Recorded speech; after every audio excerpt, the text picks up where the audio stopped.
Welcome to the talk show Life Stories with Marc Hoberman.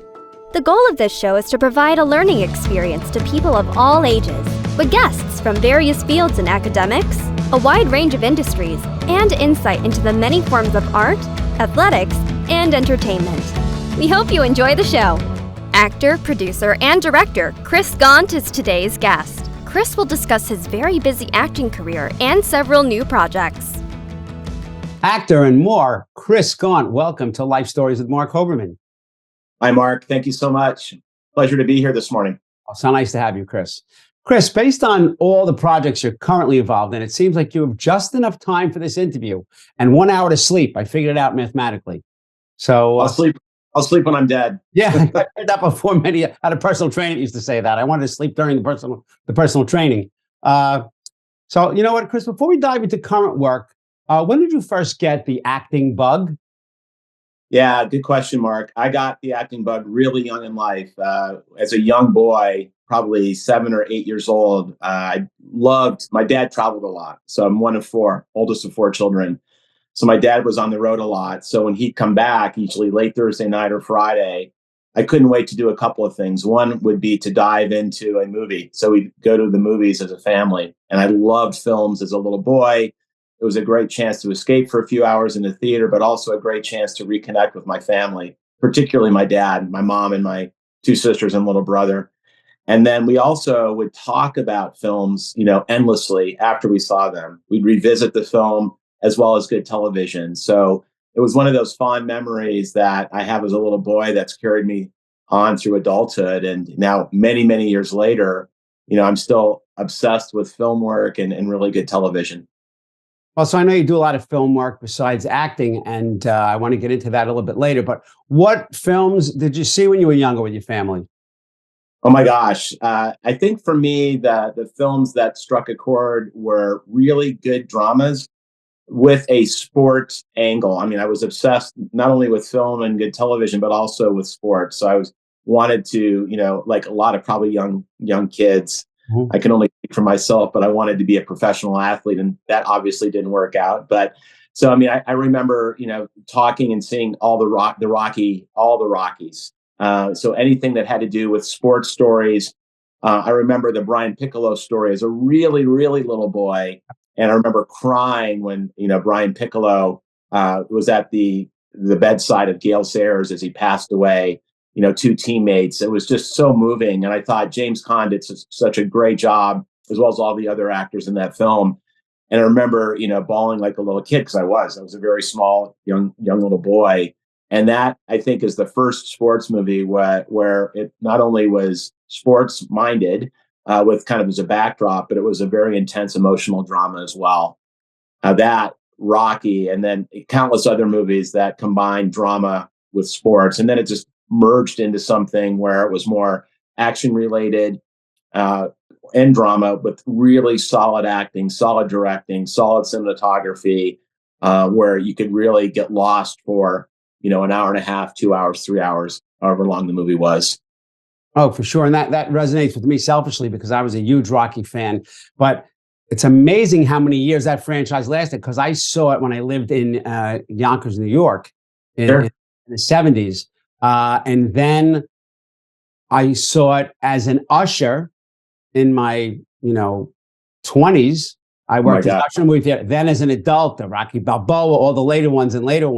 But big crossover, people don't know about that. Stallone was offered $125,000 and $250,000, and he wouldn't sell it without him starring in it. But what a crossover, what a coincidence, because James Caan was the one that the studios wanted for the part of Rocky.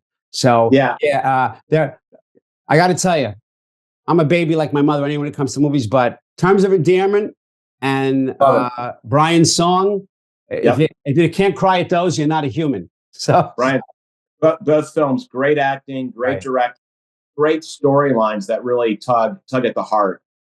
And back to the Rocky piece, I mean, you think about Sylvester Stallone and his stick-to-itiveness, and I think about him all the time. Mm-hmm. Don't settle. He got that offer. He was, I think, at the time living very modestly, like in his van, is the definition of living modestly. But he's like, I've been poor before, so I can continue to be poor and I can continue to to live and thrive and strive to do what I want to do. So he didn't compromise on what he wanted to get done. And now, 50 plus years later, the rest is history. Oh, for sure. With all the other things he's been able to do because he stuck to his guns. Oh, definitely.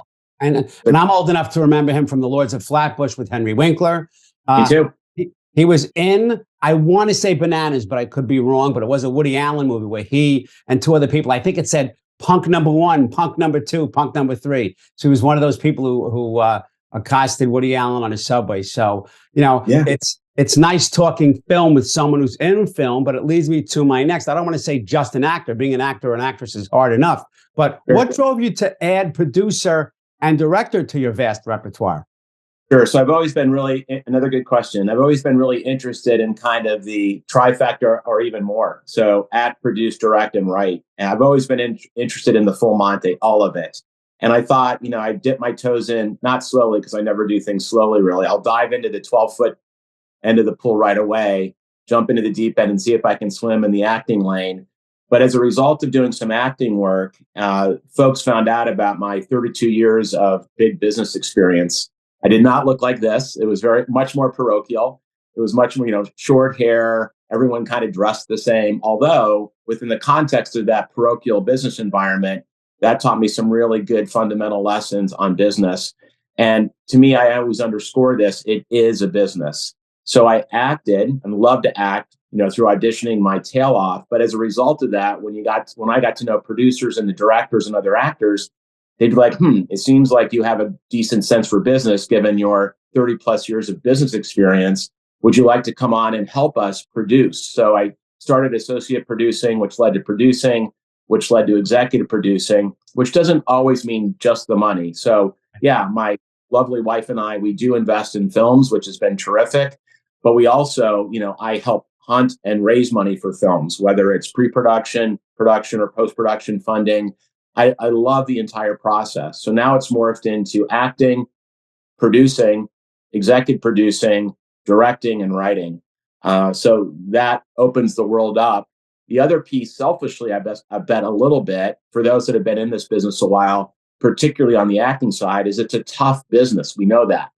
You can send in 25, that you think are great self-tapes, and maybe you get one callback. Law of averages, right?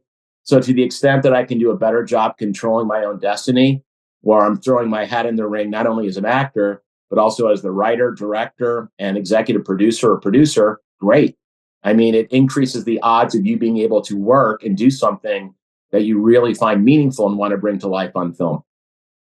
Sure. And an analogy for me is that in college, I went to SUNY Albany. I was not a good athlete, but I did play on our dorm softball team, and I was the catcher. So I'm listening to you say you're in every play, so to speak. Yeah, right. I didn't love being it, but as a catcher, you're in on every pitch. You can't look the other way, that kind of thing. Right. So when it's something that you love, such as directing, that's got to be outstanding. In my former life, I taught for over 32 years. And when I went to grad school for my master's degree and then for a degree in administration, it was interesting because I was a teacher during the day and I was a student at night. And I started to shift a little bit about how I taught and how I learned. So what about acting or what about directing makes you switch a little bit in the other realm? What does an actor make you say as a director? And what does a director kind of teach you as an actor, if that makes sense? I think for me, and again, I've only been doing this, 6 or 7 years full time, and like you, full time 24/7, right? But you learn a lot when you throw yourself into many projects. You learn a lot, I think, in a very fast way. So for me, acting, I've learned more as a director that less is more, particularly on less is more. So if you can bring to life a scene through a glance or a look or a series of looks or emotion, I'd much rather have that than a tremendous amount of dialogue. And that's taken some getting used to and learning. So as a director, I'm looking for those actors that we cast for those roles, finding the best actor for that particular role. Can they do more with the kind of the parameters of less is more? And then as an actor, I'm much more willing to receive and to digest and to try to put into use the feedback that I'm getting from directors that I like and respect and want to work with, not only for the production, but perhaps again and again and again, and being really, that shade is open to receiving their input. And to me, feedback is a gift. I've always thought that way. I thought that way when I was in the business world. And I think particularly it's important not to be closed-minded and think that way when you're on set.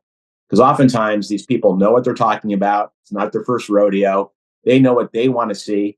If you're an actor on the other side and the director is conveying what he or she wants you to do in order to deliver the scene, be receptive to that and open. Use 2 ears and 1 mouth in the way it's positioned on our head, right? So listen more than we speak. Yeah. So I think having the ability to sit in both sides or sit in both chairs and assume both roles has really helped me a lot as it relates to the acting and directing piece. Then producing, you're really kind of overseeing all of those details, which gives you a really great 5,000 foot and above overview of the project.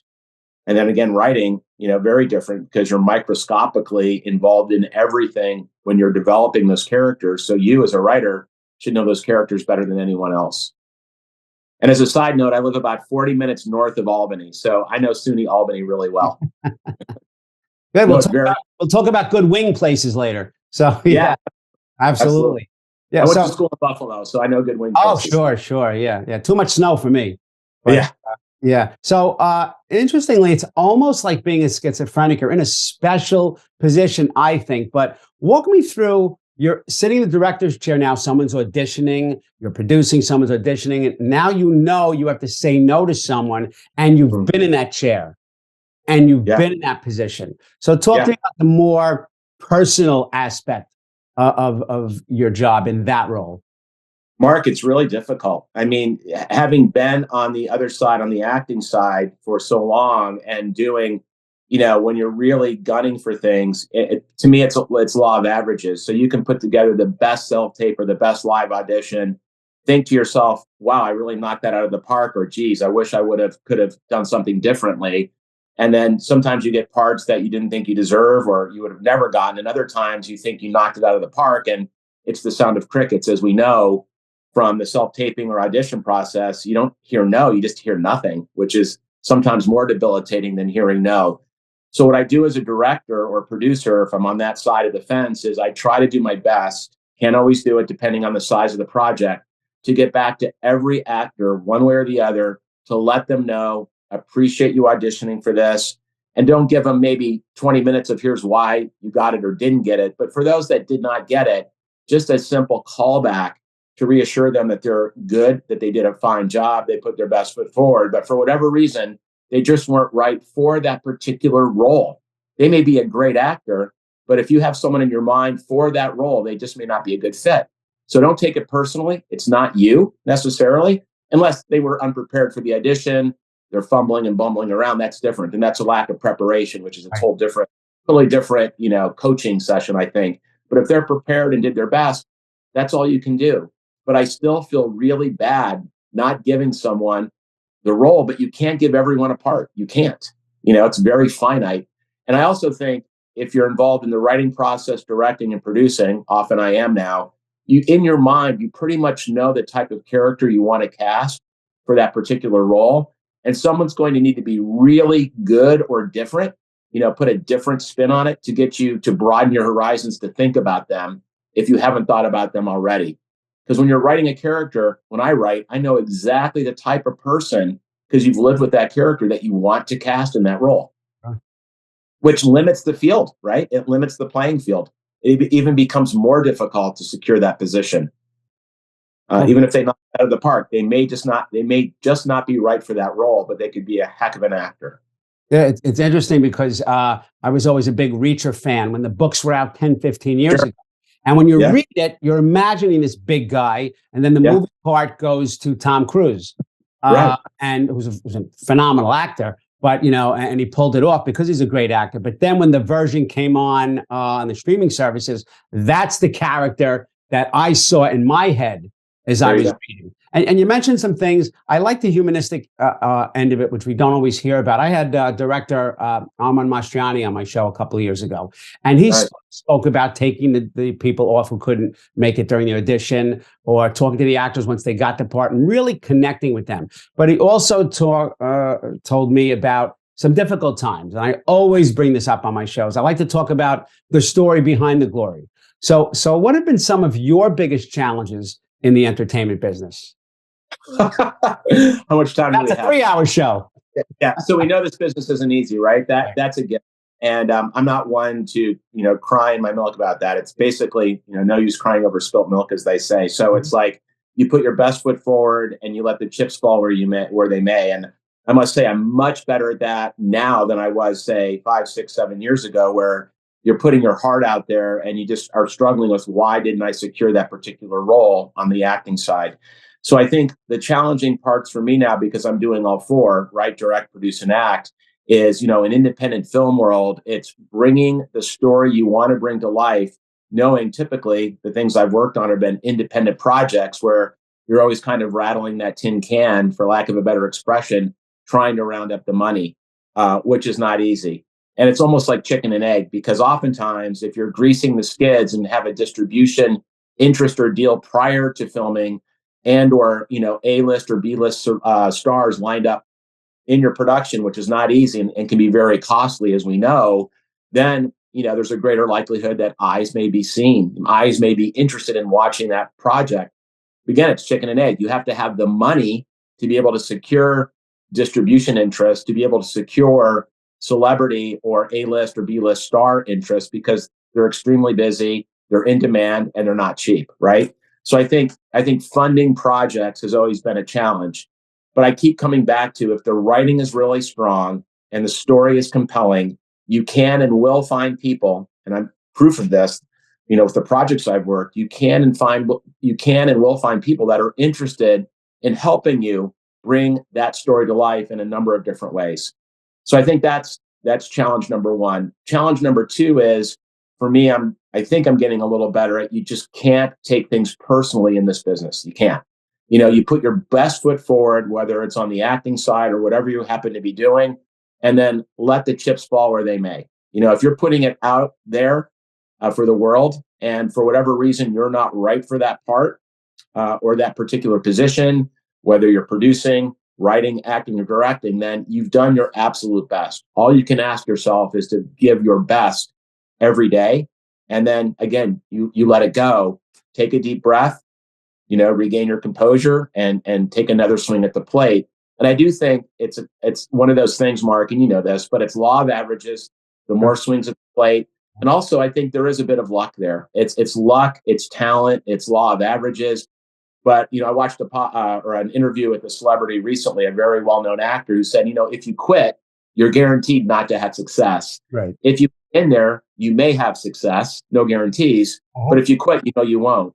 And however you define success, many of us define success in a million different ways. However you personally define success, but if you bail out and you're a quitter, then you're done, right? You have zero chance of making it in the industry. And that's one thing I pride myself on never doing, whether it was in my relationships, personal relationships, my business relationships, or now this, these four things I'm doing now. I don't quit. That's great. I mean, that was my father's old saying: "You throw enough mud on the wall, some will stick." So, yeah, yes. So very important. Talking about things that are important besides all the work that you do, I'm beyond impressed with the important work you do. Aren't you a board member and a volunteer for Woofs for Warriors? Yes, a couple of different 501c3s. Woofs for Warriors is a wonderful organization that I'm privileged to be a board member of and volunteer, where we find dogs for servicemen and women that have served our country, that are massively struggling with post-traumatic stress disorder, traumatic brain injury, a host of other psychological and or physical situations that they've dealt with, particularly those that have seen or been a part of live combat. And that's been one of the more rewarding things in my life, just to see how, when a veteran connects with an animal, they may be less likely to do harm to themselves. Oh, yeah. Because many of our servicemen and women, end their own life because they just, they're consumed with what they've gone through. Also, I'm actually currently, as we speak, volunteering, so the phone's buzzing, for a nonprofit called North Country Wild Care, where we rescue and rehab wild animals throughout the northern New York area, with the objective and goal of getting them rehab so that we can release those animals into the wild. So I'm a huge animal advocate, always have been, huge. And then also, if I can couple that with the humanity aspect or human element of, in this case, with WWOOFs, partnering a dog or dogs with servicemen and women to help better their lives in some way, to me, that's very rewarding and fulfilling. Well, thank you for that work. Thank you for your service, because that work is just absolutely incredible. Of course. And, love it. Just about a couple of minutes left. I know, first of all, thank you so much for being here. I know how crazy you are with a multitude of projects at the moment. So can you tell us a little bit about your most recent and current work? Sure. Yeah. I mean, everyone, if you're into streaming, you can go watch a beautiful psychological thriller, fast-paced, 92 minutes, called Follow Her, which I had the pleasure of first associate producing. Then they bumped me up to be an executive producer. I have a small role in it, which was a blast. It's a female-helmed psychological thriller written by the very talented Danny Barker. She's also the lead female in it. And then also a great actor, Luke Cook, Australian, 6'5", great comedic but dramatic actor in this psychological thriller. And then directed by the very talented multi-Emmy winner, Sylvia Kaminer. We have some great actors in it, like Mark Moses, who's been in a bunch of Oliver Stone movies, Mad Men. He's a really, really strong actor. So that's doing really well. You can stream that now on Paramount Plus and on Showtime and all the other VOD, video on demand outlets. And for me, it's a 4-year labor of love, which has been fantastic to bring that to life. Also, a couple of series that we're working on, The Fledgling, which is fantastic. We just got that accepted. It's a 10-minute sizzle now, but 8 beautifully written episodes. It's a vampire road trip series. And we have that's been accepted to Flickers already, to Sitges in Spain, to FilmQuest this week, Syracuse Film Festival. So we're have a showrunner meeting on that project next week, which is fantastic. We're doing a series called Riding with Pride. So think Tanya Harding and Nancy Kerrigan, but only competitive horseback riding. Really, really well done. That's 6 episodes. We have 1 more episode to film. And then I'm also looking to get a series called Animal Lovers Only. So think ER and Grey's Anatomy, only dealing with real vets, real vet technicians, and real animals coming in. Obviously, it's dramatized. But think ER, Grey's Anatomy, dealing on the human side of pet ownership, the pets going into the ER, and then what happens to those animals and their owners after. So that's a wonderful dramatic series that we're looking to get launched. Currently writing 3 screenplays, and then I've acted in about 10 films in the last year that are either in post-production, or most of them are in post-production now, waiting to get released. So again, I don't rest much by design. That's the way I roll. I love it, and if I could do more, I'd even do more. I don't know if you could do more unless we expand the day to 28 hours, but that is some incredible stuff going on. But I have a feeling if I ask you a question in 9 months, you'll have the same answer with just different projects Exactly. in the works. Keep the sure. Yeah. So let me just say quickly to the viewers, don't forget to watch us on E360 TV, available on Wednesday nights at 9 p.m. EST, available on Roku, Apple TV, Amazon Fire. Remember to follow us on social media. Life Stories with Marc Hoberman is on Facebook, Twitter, Instagram, TikTok, and of course our YouTube channel. So don't forget to subscribe. Chris Gaunt, thank you so much for being with us today. Mark, thank you so much for the opportunity. I'm thrilled to be able to meet with you and chat with you. Really appreciate it. Our pleasure. Thanks so much. Thank you for watching Life Stories with Marc Hoberman. To contact Marc, email him at info@lifestorieswithmarchoberman.com or visit him on social media through Facebook, Twitter, Instagram, TikTok, and LinkedIn. Thank you for watching Life Stories with Marc Hoberman.